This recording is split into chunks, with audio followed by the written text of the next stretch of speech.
Well, welcome back to United States of Grit podcast. Excited to be back with Bracken today and talk about something that is one, subject that gets me pretty fired up and a subject that I know weighs heavily on my mind and Bracken's mind as well, just from our conversations. So we're going to be talking about why it's important to have patriotism in the United States today. I think it's something that we're seriously lacking in our country right now. And I think I would even say, kind of a crisis right now, just judging off of the younger generation, how they perceive and view America today. So we wanted to talk about why that patriotism is so important and how we can cling on to that patriotism and keep it alive, really, in today's world. So I guess Bracken, we're diving into patriotism, why it matters more than ever right now, why it's under attack, and I guess I'd say why you and me aren't backing down from continuing to have patriotism in today's world. But why do you think in today's world patriotism, it gets kind of a bad rap these days? Why do you think that is?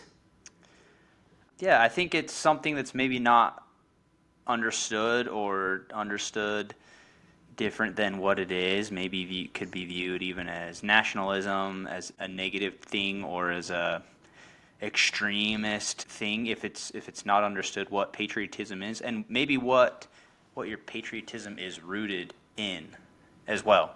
I think our world is very divided, our country is very divided, a lot of political lines and division that way, and everything can become politicized. But understanding what the United States of America itself, what it was founded upon, the founding principles of our country, and what that represents for its citizens as well as for the world. I think maybe there's a lack of understanding that and bridging that gap of it's not a political thing, but really understanding what the country represents, what the founding fathers intended for the country to stand for, and the values and beliefs that it was founded upon. And I mean, you look at history and those founding principles of certain God-given unalienable rights, life, liberty, the pursuit of happiness, the concept of we the people, like we are free, we govern our country, the government doesn't control us, we control the government. All of these Right. principles and ideas maybe aren't understood or are twisted to mean something different, or I think as we've grown up, and I'm not excused from this, but growing up in the United States of America, having these liberties and freedoms, that's all a lot of us have ever known, right? Yeah. So we don't know differently. So I don't think I understand fully the magnitude of what liberty really means. And people that don't have liberty, right, that truly Right. don't have it, like what that means, what oppression really is. Like I haven't experienced that, and I'm blessed not to, but maybe there's a lack of understanding of that as well because we haven't, thankfully, had to face it, right? Right. Yeah, I think you bring up a good point there. I think it's easy to criticize something when you don't know anything different than that. And I think that's a lot of our issue in today's world, especially in the younger generation, my generation, your generation. You see it a lot. I would specifically say a lot of times it's people who maybe are single and childless. That's kind of a big demographic that likes to, I guess, throw criticism at Western civilization in general, but specifically at our country. And it's not just that group, but that's just one that I've seen in my own life Right. of people that I grew up with. But I like to, patriotism, it's not nationalism or blind loyalty. It's love of country. It's a loyalty to the ideas of liberty, justice, and sacrifice. And it's not about thinking that America is perfect, because we're not perfect, but it's about being grateful for the gift of freedom and being willing to protect it. I think, too, along that thought, being willing to work towards the improvement, and I mean, perfection is something that will, at least in this life, not be attained, right? But if we have patriotism, we see the end vision, and we're working towards that. We see the promise that the United States of America provides and has provided since the beginning, Not that it's Right. perfect, not that mistakes haven't been made in the past or it hasn't always perfectly upheld those founding principles, but being willing to continue to improve and work towards that promise, I think, is part of it as well, rather than just looking at negatives and just saying, well, you know, it doesn't really uphold this principle or that principle because it's not perfect. The country's not perfect. People aren't perfect. And there's been a lot of mistakes made. Recognizing the promise that the Constitution provides and being willing to work towards that. Yeah. Rather than just tear it down. Yeah.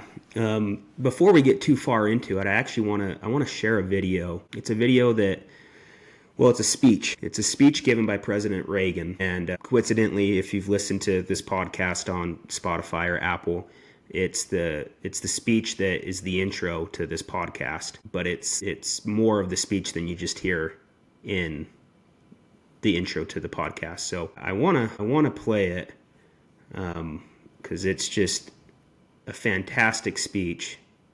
And so let me pull it up here.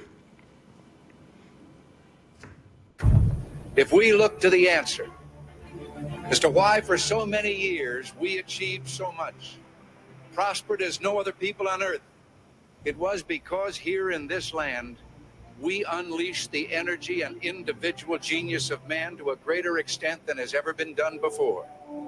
Freedom and the dignity of the individual have been more available and assured here than in any other place on earth. The price for this freedom at times has been high, but we have never been unwilling to pay that price. Those who say that we're in a time when there are no heroes, they just don't know where to look. The sloping hills of Arlington National Cemetery, with its row upon row of simple white markers bearing crosses or stars of David, they add up to only a tiny fraction of the price that has been paid for our freedom. Each one of those markers is a monument to the kind of hero I spoke of earlier. Their lives ended in places called Belleau Wood, the Argonne, Omaha Beach, Salerno, and halfway around the world on Guadalcanal, Tarawa, Pork Chop Hill, the Chosin Reservoir, and in 100 rice paddies and jungles of a place called Vietnam. Under one such marker lies a young man, Martin Treptow, who left his job in a small-town barber shop in 1917 to go to France with the famed Rainbow Division. There on the Western Front, he was killed trying to carry a message between battalions under heavy artillery fire. We're told that on his body was found a diary.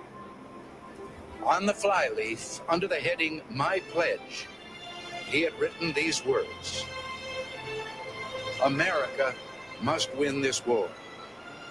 Therefore I will work, I will save, I will sacrifice, I will endure. I will fight cheerfully and do my utmost as if the issue of the whole struggle depended on me alone." We must realize that no arsenal or no weapon in the arsenals of the world is so formidable as the will and moral courage of free men and women. It is a weapon our adversaries in today's world do not have. It is a weapon that we as Americans do have. Let that be understood by those who practice terrorism and prey upon their neighbors. As for the enemies of freedom, those who are potential adversaries, they will be reminded that peace is the highest aspiration of the American people. We will negotiate for it, sacrifice for it. We will not surrender for it now or ever. We are Americans.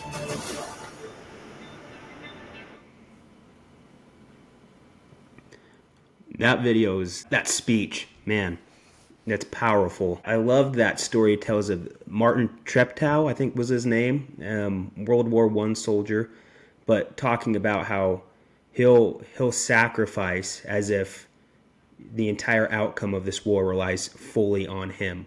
And that's the kind of patriotism that, at least that I want our country to have, that I want the people I'm surrounded by, that I want to teach my children. That's that's the patriotism that I'm hoping for and that I pray for in our country. And it's the patriotism that, frankly, I see slipping away and that I see in, very few people in today's world. Yeah, I was just thinking about that. I think there's a lot of people that are maybe obviously don't have that level of patriotism. But then I think there are a lot of people that do as well. And maybe you just don't hear as much from them, or, right? The people that will stand up for freedom and for America and what that represents. And that always inspires me to hear those stories of people who are willing to go, give the ultimate sacrifice to defend this country. So that was a cool story. I've never heard that story before. Yeah, I hadn't either till I listened to that Reagan speech. And, Reagan, he was one that he was just fantastic at instilling, I think, patriotism in you as you listened to him speak. And it wasn't a show or an acting job or anything. It was because he had that patriotism within him. And, you can hear that, how he's expressing it when he speaks. But I want to share some numbers real quick, too. According to Gallup poll, in 2024, only 41% of Americans say that they're extremely proud to be an American, and just 18% among young adults aged 18 to 34, which, that's pretty much within years in my age group right there. And that should shock us, and that should concern us. It's the lowest numbers that, we've seen in decades. And so the question is, what happened there? And the truth, I think, is that our schools, the media, even corporations have been teaching shame instead of pride, tearing down our country instead of building it up. And the danger is when you don't love your country, you don't defend it. We've seen in the last few years, even military recruitment has gone down. Trust in the government is, I think, at record lows, and civic knowledge is at an all-time low as well. And so, but I go back to just that point of when you don't love your country, you don't defend it. I look at who we talked about last week. We talked about Dick Winters. D-Day just happened as well. And you watch those clips and hear those stories about those men that went and did that. And I would hope people feel at least the way that I feel about it when I watch those clips.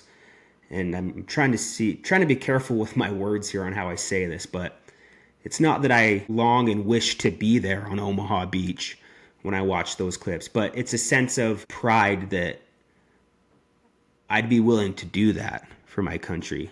There's no question. I'd be willing to go and do that. And you can, say, well, when you're actually faced with that, you don't truly know if you're going to do that.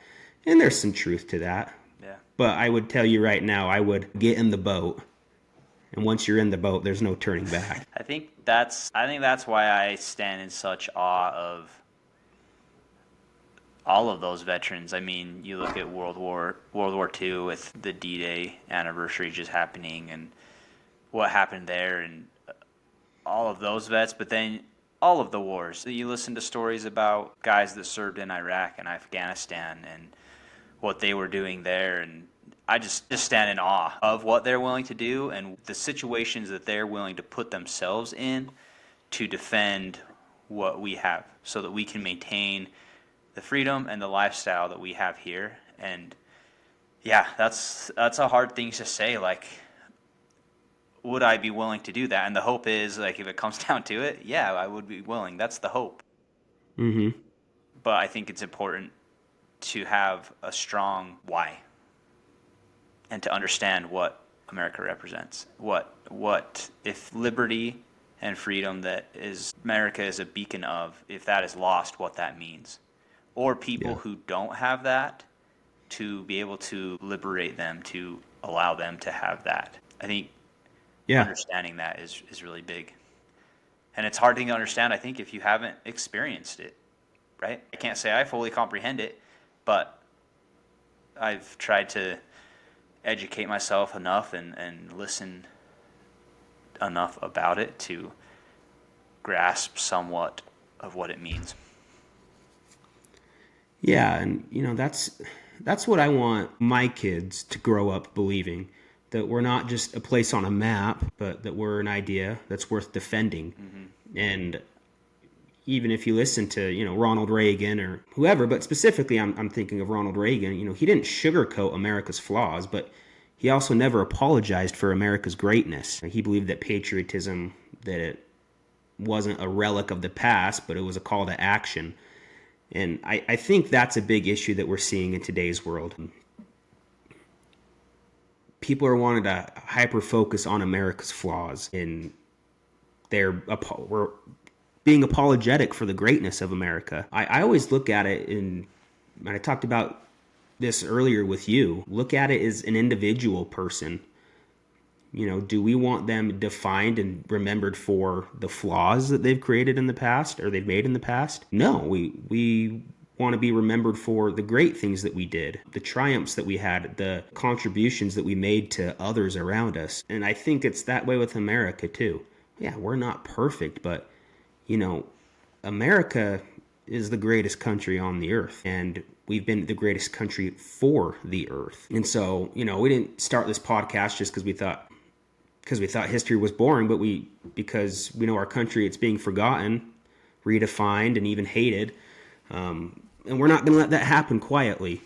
And so I think it's important that, especially young people, but all people, that they speak up for our country, and they demonstrate that patriotism that they have, just because I fear that it's slipping away. And the way that you make something be remembered is you have the younger generations speak up about it, and not just speak up about it, but practice it as well. I think too, educating ourselves about it, right? About the history of this country, about the Declaration of Independence and the founding fathers and what their motive was, and throughout the history of this country, understanding people and what they did, like that Reagan speech, like what the great accomplishments that as a whole that we've been able to accomplish through the promise of America. That's for me.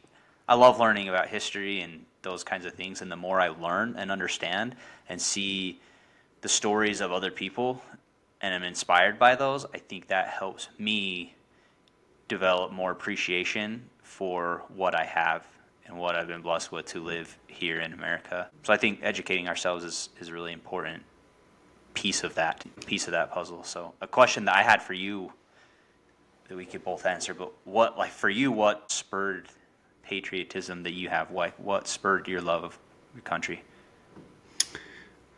It's a good question. Kind of have to reach back far into the mind, but I do remember, and maybe I'm somewhat fortunate that I was this young when this happened. When 9/11 happened, I was old, so I was going into kindergarten.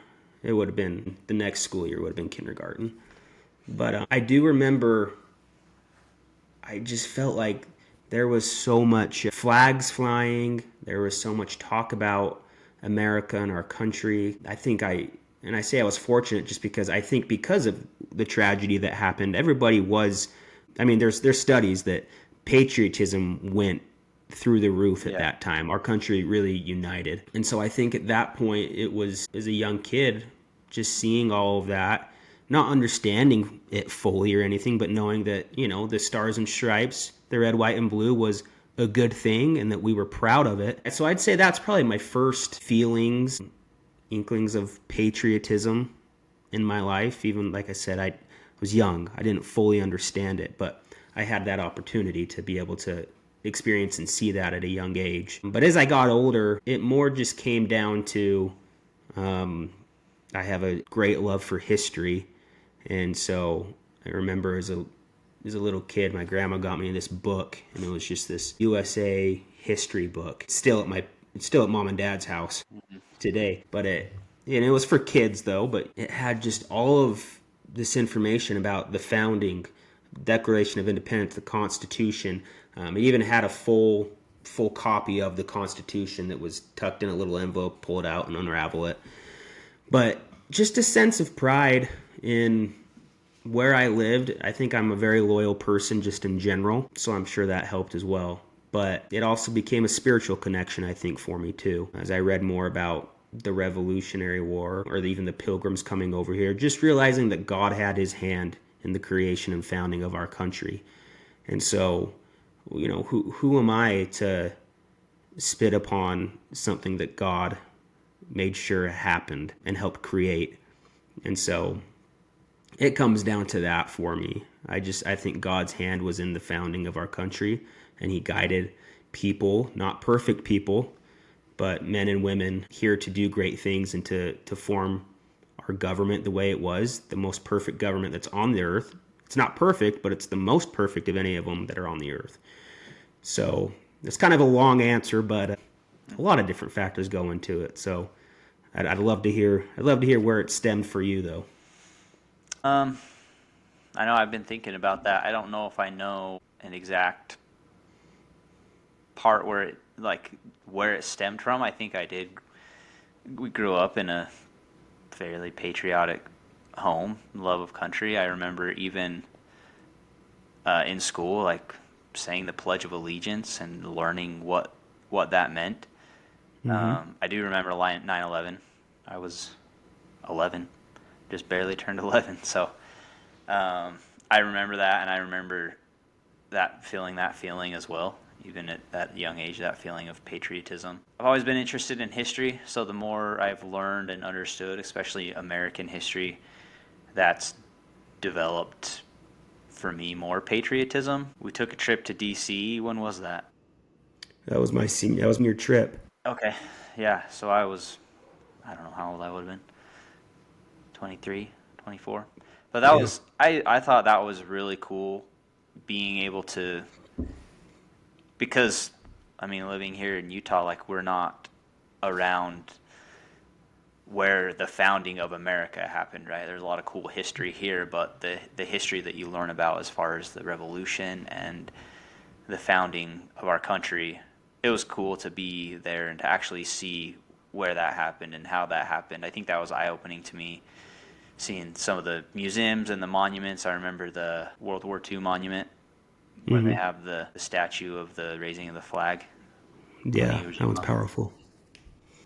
That impacted me. And then just learning history, I'm really interested in recently, especially World War II history. So we did that podcast on Dick Winters, and just love learning about that, and that inspires me and makes me wonder why.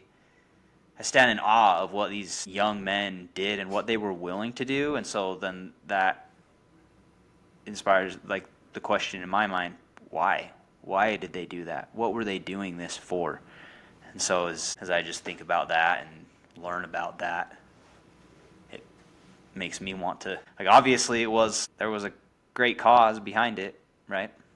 Right. So you learn more about that and try to be grateful for what we have and not take it for granted, and recognize what that means, and that there are so many people in the world even today, even people living in the United States of America, that don't have those liberties that we take for granted every day.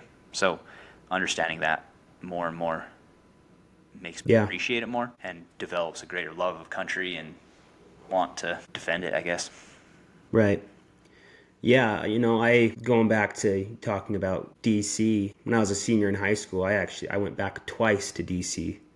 I went one time just with our mom and dad, and then at the end of senior year, we went with the whole family, right? But I remember that first time I went with just my parents. We did a tour. It was Monuments by Night. So you get on one of those, tour bus that has the open tops, second row and everything. And you go and you tour all the monuments at nighttime. And it's really a pretty powerful experience. But I remember our tour guide specifically. I can't remember his name. but the first time we went, our tour guide, he was phenomenal. And he really did make it a very sacred experience, talking about each and every monument. But he ended with the Iwo Jima monument, the World War II monument of the men, raising the flag back up. And he stopped the bus, and we got there literally as the sun was setting, and he had us all get out, and we circled around him, and he told the story of the lives of each one of those soldiers that was pushing up that flag. And I remember he started crying as he was telling the story, and I was getting all teary-eyed, and even Dad was. It was such a powerful experience, and it gave you that sense of just pride that this is the stock that you come from. You come from men like this. These are the people that came before you. And this is what they did to preserve what you have today. So don't screw it up, basically. Yeah. And patriotism is something that's always been very important in my life. Same with, my wife. She's very patriotic, and it's something that's very important to her, and for us with our family, to teach our children that, America is the greatest country on earth. I remember from a young age, Dad telling me that quite often, that we lived in the greatest country on the earth. That too. And so that was something that was instilled in me. And, that was something that he told me that his mother told him when he was a kid. Tell me that too. And so we've been fortunate where we come from a bloodline, I would say, that it's passed down, that the importance of patriotism down the family line. But I think more than anything in today's world, it's a culture problem. Mm-hmm. It's kind of popular, I'd say, to hop on this bandwagon of I'm a victim, I'm oppressed, and it's the country that's doing it to me, and has always done it to me, and has always done it to people throughout history of this nation. And it's something that I have to calm myself down a lot of times when I'm listening to people talk about it, because it makes my blood boil quite a bit. Because in my eyes, I view it as you're incredibly ungrateful for what you have and for what those people before you did, right? So that you could have what you have. Yeah, sacrifices that were made for us to have what we have, and I think that didn't come without a lot of effort and sacrifice, and to maintain that, it takes the same, right? Yeah. So recognizing that, I think, is important. What would you say to people who maybe like the promise of America, but look at the past, look at history, and say, well, this promise isn't real? Like an example, an obvious one is slavery, right? Mm-hmm. Like all men are created equal and given certain unalienable rights from their creator, but then we have slavery, right? Like, okay, right. Well, what does this mean? So what would you say to people who look at those things of the past that are black eyes of America, some scars from America, and maybe question some of the principles of America or the integrity of America upholding those principles? Yeah, it's a good question. I served a mission for our church, and I served in upstate New York.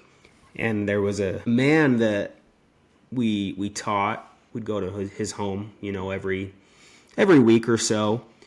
And he had a picture of the Constitution hanging up in his living room. And I made the comment to him one time that, I loved this picture that was hanging up. And he said, "You know why that picture's hanging up?" I said, "Well, why?" And he said, "Because that document is not for me. It does not include me.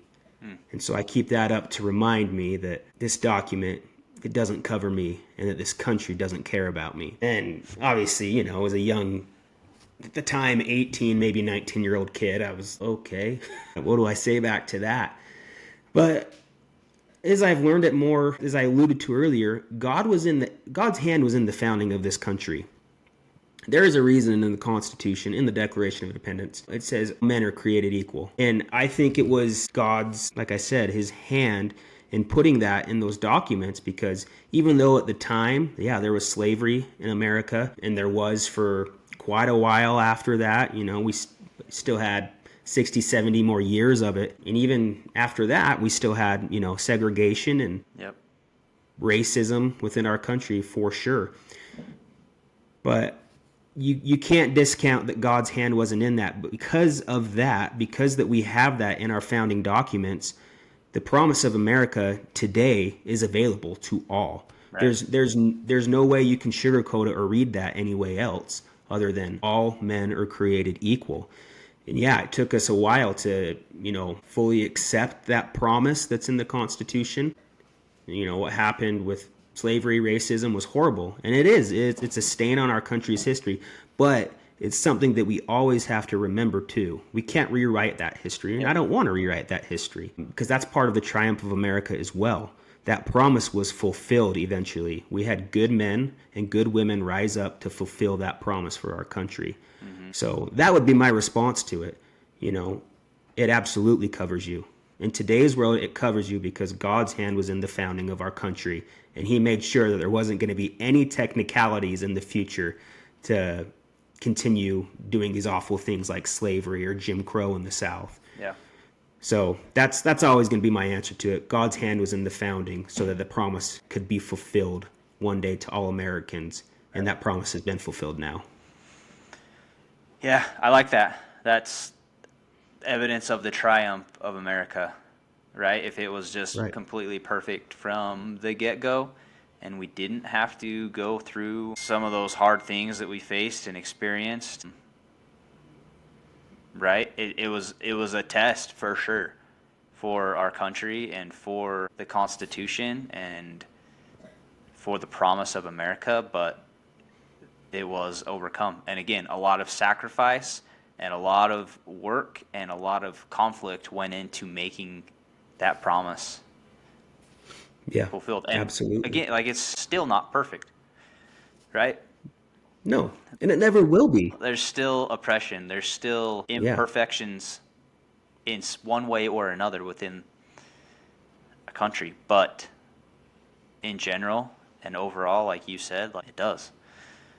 It doesn't really mince words in there. So what would you say to the people that because I think this is the issue in today's world right now, according to even, polls that are done, as of right now, the latest poll that I've seen, I believe it was 61% of Republicans say that they're extremely proud of their country, and only 31% of Democrats say that they're extremely proud of their country. So what would you say to the people that, at least in my view, their patriotism is based off of who the party in power is in our country? That's a good question. I think I kind of talked about this at the beginning, but going back to just taking politics aside, what was this country founded upon? What are the founding principles of this country? What does it represent? And what does that mean for the world, right? So despite what party is in power, you could say, what does the country represent? What does the Constitution represent? Is that worth defending? And if that's worth defending, then I think there's patriotism there, right? Right. So that's my thought. I don't have to think on that more, but just politics aside, taking politics out of it, what was this country founded upon, and what does that promise mean for today and us now and the world at large? Yeah, I look at it as we've had presidents that have been elected that I haven't liked, I haven't been a fan of, but my love and patriotism for the country has never decreased during those times whatsoever. Because one thing that's absolute, that will always be absolute, is that we're the United States of America. We have founding documents like the Constitution, and we're the beacon of freedom in the world today. That's where my patriotism comes down to. Every 4 years, you're going to have somebody new come in and out. So basing your patriotism off of, who's residing in the White House is just silly to me. You can disagree with their politics all you want, and you should be active in that. I encourage that. Never base your patriotism off of who resides in the White House. You base your patriotism off of what is the idea of America, and really dedicating your life to live up to that idea, to that promise of the idea of America. Yeah. Yeah, I agree. I think it goes much deeper than who's in the White House or politics in general.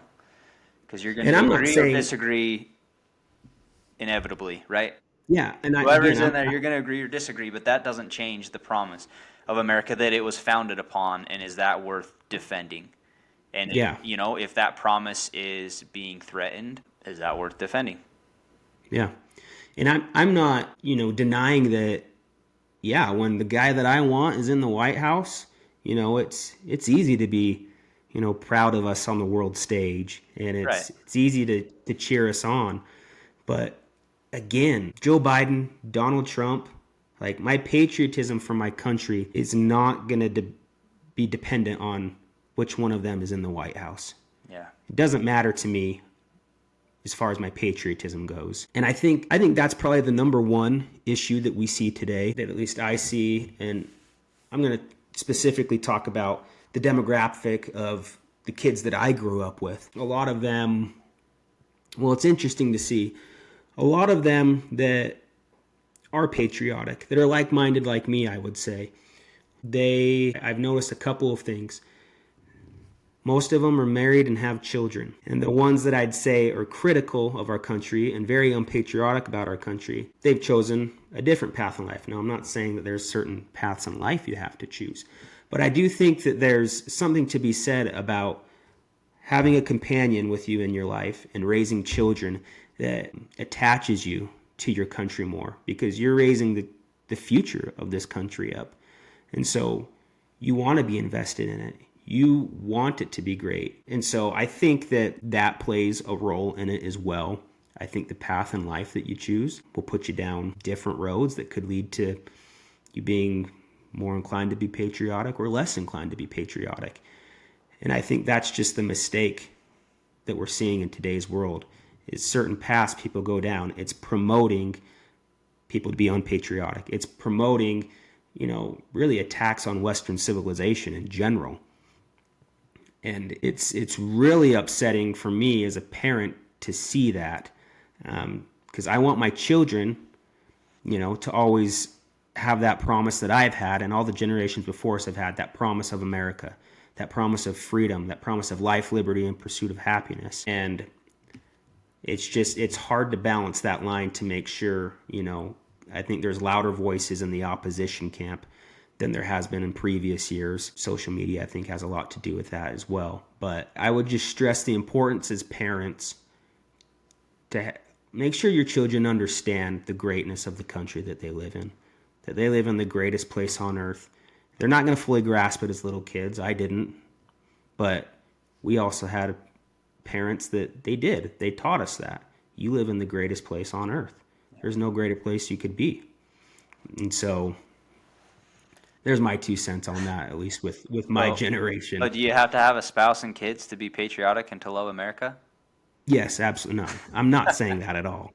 I'm not saying that at all. That's just what I've observed from the group, my generation that I grew up with. Interesting. Yeah, I'm not saying everybody that doesn't have a spouse or kids is unpatriotic. Absolutely not. I'm just saying I've seen kind of a trend in that way. And I think a lot of it is obviously, what are we focused on and attached to when you have a spouse and children? You're focused on your spouse and children. You're focused on creating the best environment for the future. For them. Yeah. And future for them. And in doing that, you realize we live in the greatest place on earth. We live in the greatest place that could have the best opportunity for my child's future. Whereas I think going down the other path, you're more open to these other ideas of victimhood, of thinking you're oppressed. Again, this isn't me saying everybody is that way that goes that route. There are fantastic, incredible people that go that route. Take it that way. Well, they can take it however they want. Take it that anyone who's not married with kids hates America. Yeah, that's not what I'm saying whatsoever. Not what I'm saying whatsoever. But I've just found that interesting, that's a trend that I've seen. And so I think a lot of it is education too. I think a lot of our education systems are teaching victimhood, are teaching anti-Western civilization ideas, and are teaching to look for and find oppression wherever you can, even if it's not really there. Yeah. I think that was something I was thinking about is just the victimhood that you talked about. The promise, the American dream, right? The promise of America is there for those who are willing to go after it, right? It's not just freely given. Everyone has equal opportunity to go after it. Everyone's circumstances are different, and challenges to pursue that vary from person to person, and maybe some people are born with more opportunity than others, but that the opportunity for the American dream is there for everyone, but it's not freely given. And so that's maybe where some victimhood comes in, like, well, it should just be given to me instead of me going out and pursuing it. Equity instead of equality. Yeah. Yeah, the equity, the idea that we all should end up in the same place, which is an idea that I absolutely reject and that I think our founders and the core of our country rejects. Absolutely. Yeah. But you determine your own destiny. Again, life, liberty, and the pursuit of happiness. It's your choice whether or not you want to do the pursuit. You have the right to, but that's your choice. But it's not going to be given to you either. I think you look too at history and the many accomplishments of our country and of Americans at large, just on a world stage, and it was always striving for excellence. I think throughout history, American has shown that Americans strive for excellence, and so that's where we're able to accomplish great things. And when we're not willing to strive for excellence and just expect things to be given to us, that's maybe where we can feel oppressed or feel like we are a victim, Yeah. instead of pursuing, like you said. So what do we do? I mean, what do we do in order to help promote patriotism? Maybe to help people that maybe they don't see that American dream is applying to them in their lives. How do you get, I guess, the message out to them that, no, that absolutely applies to you? Mm-hmm. I think obviously talking about it, right? I think educating yourself. For me, like I said, as I've learned more about history, learned more about great American patriots in the past, it's inspired me and made me want to be better, essentially, because of who they were and what they represented. I want to be the best that I can be. And so I think educating ourselves and understanding what this country was founded upon and the sacrifices that went into that, I think is big, at least for me. Everyone's probably different of what's going to affect them, but I think being involved as well. I mean, involving yourself in your community, in your country, in politics, in whatever way you want. That's the great thing about America, right? Is whatever you believe and want to stand for, you can, right? Within the laws, obviously. But I think involving yourself, educating yourself, for me, those have been some big things. Understanding sacrifices that were made and reflecting on those has been big too. What are your thoughts? It's hard because, like I said, my blood really boils a lot of times when I encounter people that they just like to slander our country. Yeah. And they just think our country's evil and unfair. And, so there's a part of me that I always have to kind of settle myself down a little bit. And truth is, there's people that I think are open to it and they can have their minds changed, and there's people that they just aren't, right? They're set in their belief in it, and that's part of the great thing about America too. they can have those Yep. beliefs and they can They have the right. promote those beliefs all that they want. I really disagree with it, and I think it's unhealthy for our country. But that's part of the promise for America too. They can have those thoughts and those beliefs.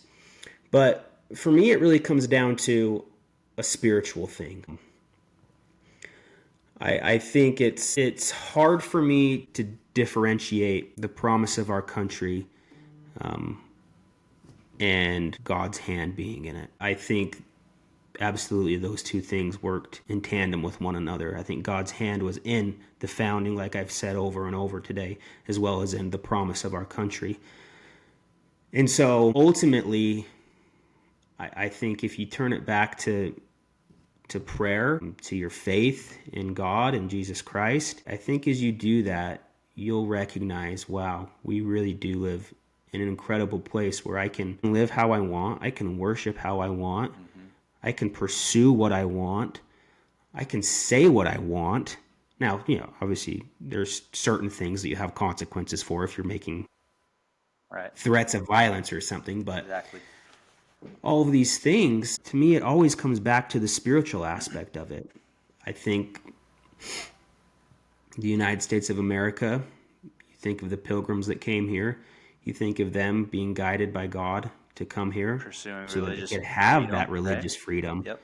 Right. And they risked everything. They risked their lives. How many people died on the journey over, as well as, those first couple of winters here, man, they got wiped out. Yeah. They got wiped out here, but it was worth it. The pursuit of freedom to worship how they wanted, the pursuit to be able to live how they wanted and to not have a government breathing down their back about those things.